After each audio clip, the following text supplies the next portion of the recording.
Isang mapagpalang umaga sa atin lahat. So, andito tayo sa San Narciso, Quezon. Andun yung pupuntahan nating property na malapit lang dito sa cemented na kalsada na ating kinatatayuan ngayon. So, abangan po ninyo ang ating pagpunta doon sa property pa. Maipakita ko sa inyo na ang sobrang ganda nitong property na ating pupuntahan sa ngayon. So ito po ay 15 minutes lang ang layo sa town proper ng San Narciso, Quezon. Okay, so ito yung kalsada. And ito naman po yung kalsada ng barangay. So ito po yung nilalakadan natin. Hindi pa lang po ito nagagawa. Pero ito po ay soon gagawin natin. More or less ang lakad natin dito is 200 meters. Makakapunta na tayo dun sa property.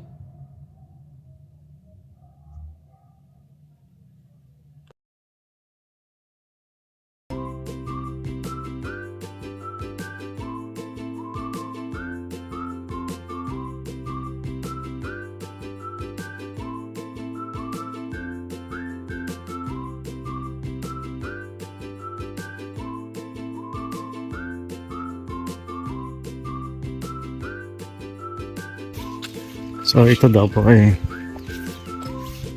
barangay na kalsada. Ito. Then yun na yung property. Ay kanino itong dinadaanan natin? Itong lupang ito kanino? Ito yung right of way.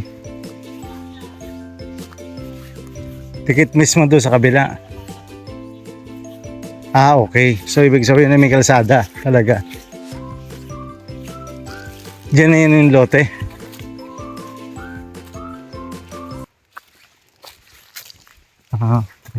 So ito daw yung lote.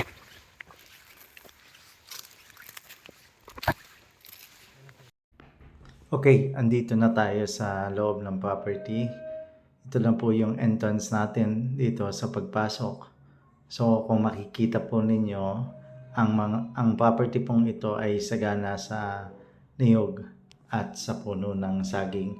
So ang mga nakataling po dito ay saging, niyog at pinya.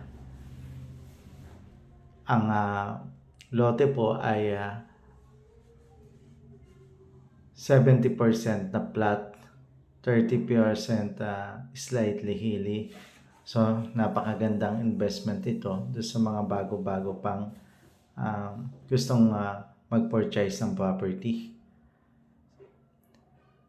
Ang mga puno po dito ng nyug ay halos ay namumunga na at ang kagandahan ay mga bata pa. Kaya habang tumatagal ay padami ng padami pa ang bunga. Ito po ay 15 minutes lang ang layo sa town proper ng San Narciso, Quezon. At ang kagandahan nitong property ito, pwede tayo dito mag-alaga ng hayop katulad ng baka, kambing, kabayo, baboy at manok.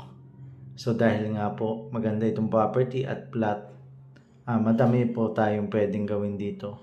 Pwede rin po tayo dito magtanim ng mga iba't ibang klase ng gulay na pwede nating pakinabangan at ibenta sa market. Kung mapapansin po ninyo na talagang siksik po ito sa nyug. More or less po ito ay nasa 400 kapuno.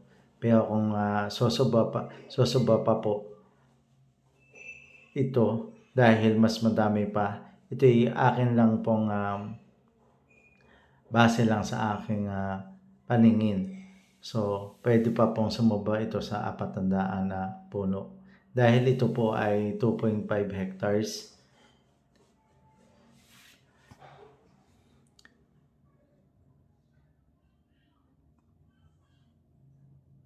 Yan. Kung mapapansin po natin dito. Okay. So, andito po yung source ng tubig natin. May bukal po dyan. Ito po yung pinagkukuhaan dito ng tubig sa property.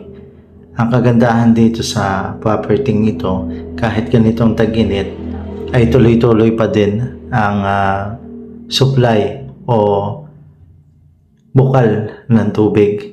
Kaya hindi tayo mahihirapan pag tayo ay nagkakamera ng pagtatanim o magpapainom tayo ng ating mga alagang hayop.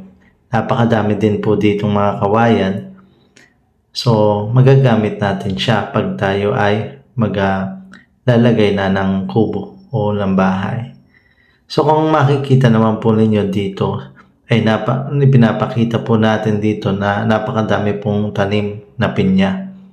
More or less po ang pinya dito sa sobrang dami ay aabutin na sa 500 kapuno o higit pa. So kaya pag ito po ay nabili ninyo ay makakatikim na po kayo ng pinya na nanggagaling po dito sa property. Napakaganda po talaga nitong property ito dahil bukod sa nyug may mga pinya at talagang napakamura ng loteng ito. Yan. Nakikita po ninyo dito na talagang napakadami po niya. Sa ilalim po kasi ng puno ng niyog ay may mga nakalagay ng pinya. Kaya kung makakapunta po kayo dito, mamamangha kayo at napakadami ng tanim talaga naman dito sa property ito. Ito po ay tax declaration lang itong property. So, kayo po ang magiging first owner sa title. Madali lang naman po ang titulo dito sa property ito. At ang kagandahan po nito, yung nasa tax deed po ay buhay pa. So, mas madali po yung proseso. Inaanyayahan ko po ang ating mga viewers all over the country na panoorin po ninyo ang lahat ng aming mga video para sa ganun ay makapili po kayo ng maganda na property at may return of investment na.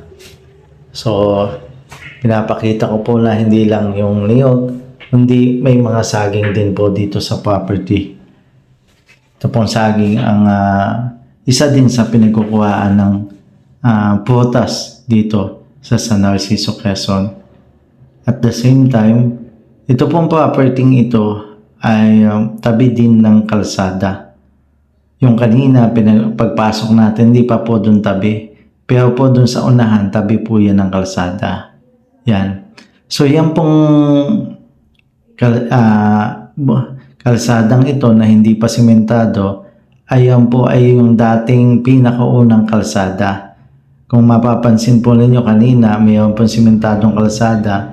Inilagay lang po doon yung isang kalsada. Pero yan po yung pangunahin dating kalsada kaya butas na. Yan. Dito po sa kaliwang panig ay makikita natin dito yung property. Yung kanan naman po ay hindi na po included. So, ibig sabihin po, tabing kalsada po talaga.